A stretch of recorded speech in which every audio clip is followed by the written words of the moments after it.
What's going on, everybody? I'm Big Boss. I'm Mike. John.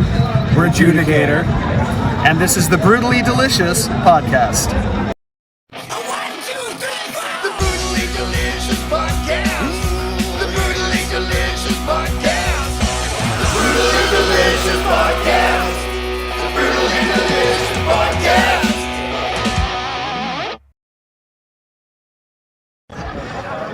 What's up, everybody? I'm Dark Macek, and we are here with John and Mike from Judicator. When I say here, I do mean Roskilde, Denmark. We came all the way here from Epic Fest. I was worried I was going to be the only American I talked for the next few days, but thankfully you guys showed up. Welcome. How are you two doing? Amazing. Very good. It's been a little bit tiring with the jet lag and then the constant socialization, but it's a labor of love. Sure. How long? Did you do a red-eye flight here? No, we came on Monday. We arrived Tuesday, which is good because historically jet lag has kicked my ass. So I need like a day and a half, 2 days to recover. You were both here Monday, or? Yeah. So we both arrived at the same time. We were on the same flights. We were both taking naps at the same time. Yeah. Just like preparing for this wildness that is Epic Fest. I was desperately trying not to sleep on his shoulder. Yeah, but he did though. I did. I was like, That's a cute little bromance right there. yeah. Interesting. Yeah, I was actually on the same flight as Shadow Strike.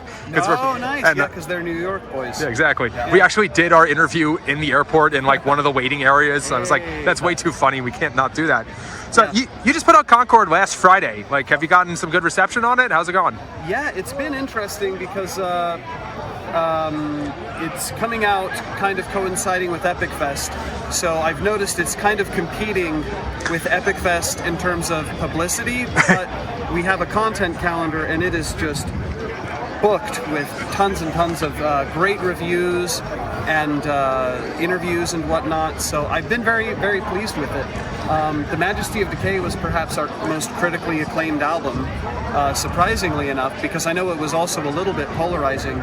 But I've been very happy with the amount of 9 out of 10s.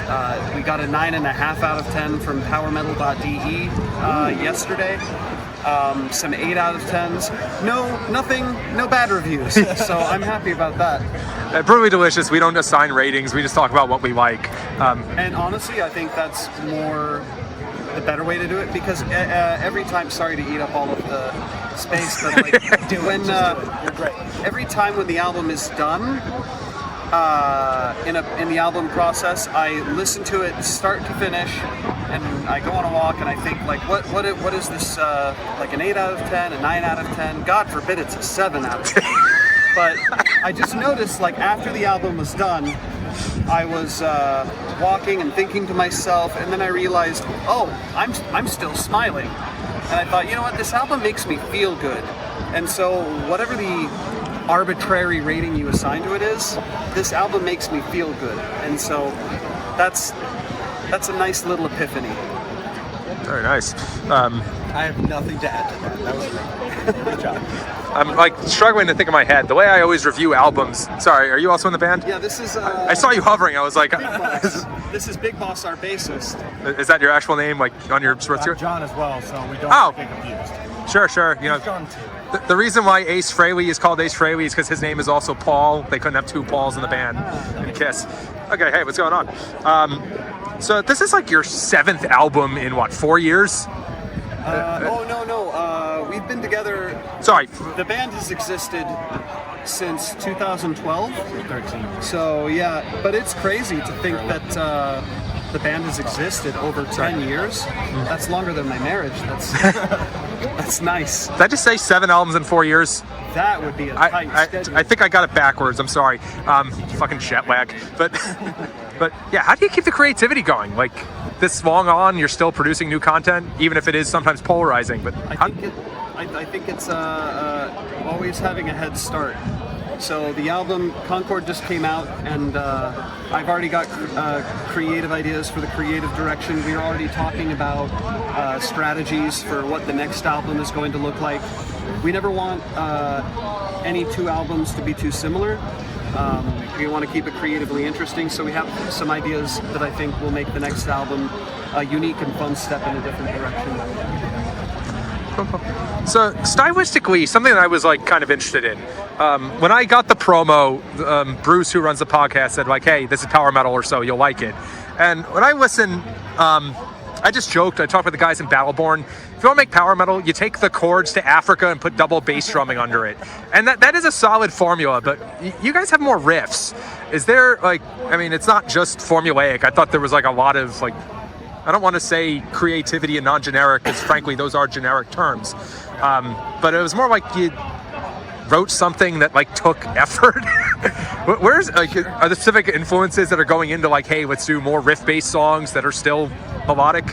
Well, I think the biggest thing with Concord especially is we all came to the table with different ideas of what we wanted to do, and we all have very different backgrounds as far as music and like our influences go. So this was like a very much, it was an amalgamation of a bunch of different styles, a bunch of different talents, a bunch of different ideas, and that just kind of melded together into the album. So we didn't go into it with like an idea in mind besides, you know, the Wild West. A general direction. Yeah. And that's one thing that we are thinking of changing with the next album is traditionally, up until about 2020, it was myself and the co-founder of the band, Alicia Cordisco, basically she would handle all music, I would handle all lyrics, and long story short, we're kind of playing around with moving away from that. I still want to maintain control over lyrics and be the creative director or whatever. But everybody has great ideas, and I think Concord was a nice dipping our toe into the water. Yep. And I think the next album will be more collaborative, and I'm really excited to see what kind of magic juice we generate. And are you doing one of those in like 2 years? You're gonna get like 9 albums in, or sorry, 5 and 9 or something? We'll try. We will try, because there's a possibility, nothing is signed, but there's a possibility we come back to Europe in 27. And I will say, Concord being released so close to Epic Fest has made it financially easier to make this happen. So I'm thinking if we get our shit even more together, and actually commit with like a European record label to make European distribution easier, then we can make coming over to Europe maybe a little bit more of a common thing. What's really funny is every time I talk to European bands, I swear it's like I gotta stop because it's so generic now, but I always ask them, when you hit in the US? For you guys, do you get a lot of when you're coming back to Europe?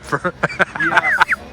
Over the years, and that's why we did like a hangout, like not a meet and greet, although I guess it was a meet and greet, but it was more of an eat and greet, because we went to get doner kebab, and what else did we do? Just took a walk through the Cemetery. That's pretty metal. Yeah, right. It was, actually. Yeah, it was pleasant, and yeah, I hope to come back and people stop us all over in there wanting to talk to us. So yeah, it's rewarding to finally be able to say hi and chat and stuff. But I will say the American festival scene is nothing like it is out here. Like there's a big like touring scene in America. So like you'll go to a show or 2 shows on a tour, but there's nothing like this. Like this is pretty uniquely. Then you played Mile High last year, right? Yeah. I wasn't there, but I remember seeing the photos. Have you ever done Mad with Power? Like, yeah, we did Mad with Power. I forget when, if it was 2019. We hope to get back on Mad with Power sometime. There's a lot of really good young metal festivals popping up that do terrific work. Mile High is terrific, Hyperspace, Mad with Power. I'm really excited for the future of metal festivals. I just really hope that, it seems like longevity has been an issue historically. right. So I hope they're in it for the long game and they can really, really make something happen. Awesome. So, something else I was talking with the Shadow Strike guys about, but like, please give me your perspective, especially given what you just said. I don't know that I've ever heard of a thrash metal festival in my life. They had the Big Four shows like 15 years ago, but that's more of a tour than a festival. Exactly. But I've never heard of like, hey, Creator, Anthrax, and Exodus playing shows. That probably has happened, but I haven't heard of it. Here, like Fabio Lione just got off stage, and the entire fucking audience was singing Emerald Sword. That was like, And it was chills inducing. Yeah. It was incredible. like when I saw like Kiss, like I don't think that much of the audience was singing Rock and Roll All Night. Maybe Queen singing We Are the Champion. They just played that funny. But like, what is it about this scene that lends itself to festivals, even though it's not as financially big as thrash was? So I think like Big Boss and I have more of an insider's perspective, and then I'd be curious to get Mike's perspective, because Mike is definitely more from cut from prog rock, prog metal stock. I would say power metal feels like, correct me if I'm wrong, but it feels like a smaller community, but a much more tight-knit community, intimate community, and so it feels like there's a lot of like crossbreeding, or everybody knows this and that band, and so I think it's easier. I mean, Europe is where it's all at, and so it's easier. Yeah. What do you think, I mean, Mr. New to Power Metal guy? I mean, I'm new to power metal. I'm seeing all these bands for the first time ever, so I'm learning a lot, and it's fucking incredible. I will say, coming from like a more progressive metal scene, it's similar.